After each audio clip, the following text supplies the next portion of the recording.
joined today by Jonathan Fisher, Managing Director of Cauldron Energy. Jonathan, thanks for your time. G'day, David.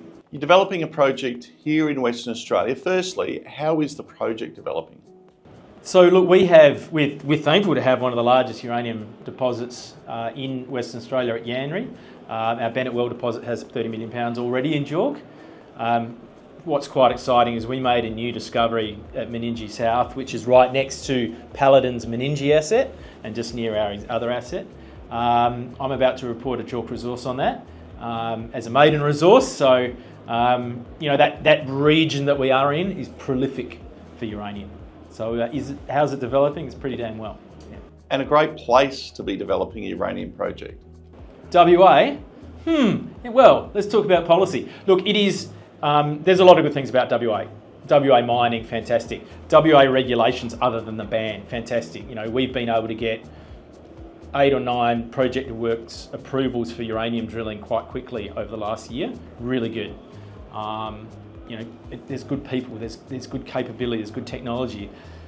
There's a ban in place, and we need to shift that. But that ban will shift, I have no doubt. Talk about shift. Let's look at shift in perception.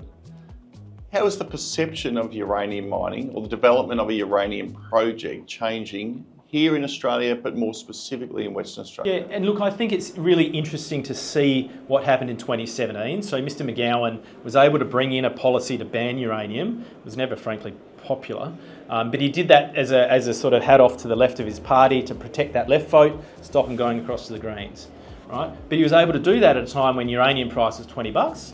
So no projects were impacted, no one was actually going to get off the ground, and the mining was at full employment.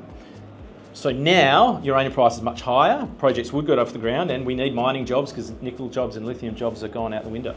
I think the community does understand that, and the sentiment is shifting. There was some polling done last year by the Minerals Council showed majority support to change of policy.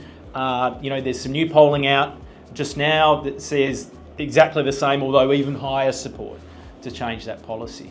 And that is very specifically uranium mining for export, differentiating from whether or not we build reactors in Australia, which we may or may not do, but in any event we should be exporting uranium to our global trading partners. Why should we be exporting uranium to our trading partners? So there's social, financial, economic, moral reasons. First of all, our trading partners are desperate for uranium at the moment. As I said, we may not build reactors in Australia, but a lot of the world is to hit their net zero objectives.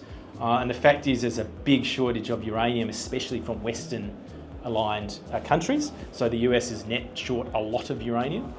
They're giving us nuclear submarines. We should be giving them uranium in return. That's what you do as a trading partner.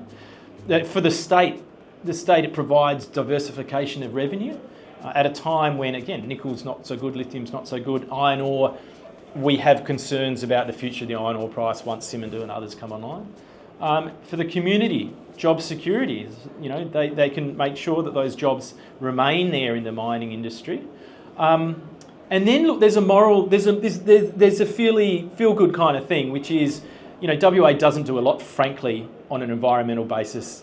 Yet we export a lot of emissions through, Scope 3 emissions in iron ore, for example.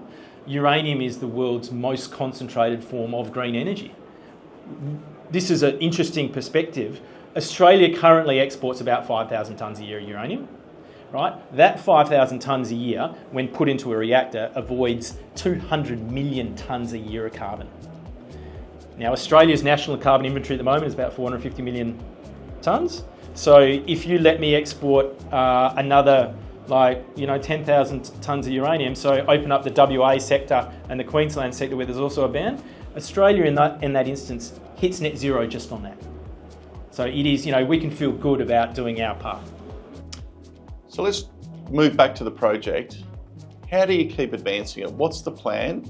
And what should investors be focused on from a project point of view? Yeah, so we've got this resource estimate coming out.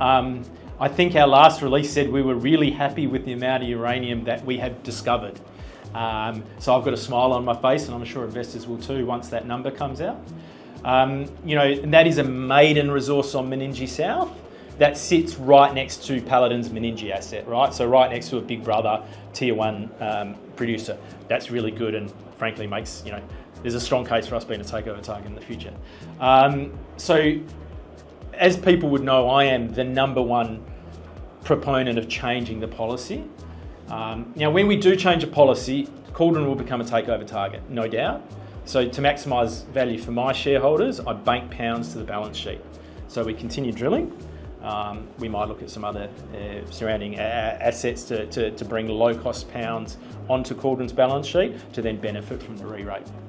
So it's all about building pounds on the balance sheet, driving the project forward and being ready when that sentiment turns into reality for the uranium sector here in Western Australia. And being proactive in making that happen, right? There is no one out there, speaking to more people. I speak to both sides of government. I speak to unions, speak to investors, speak to community.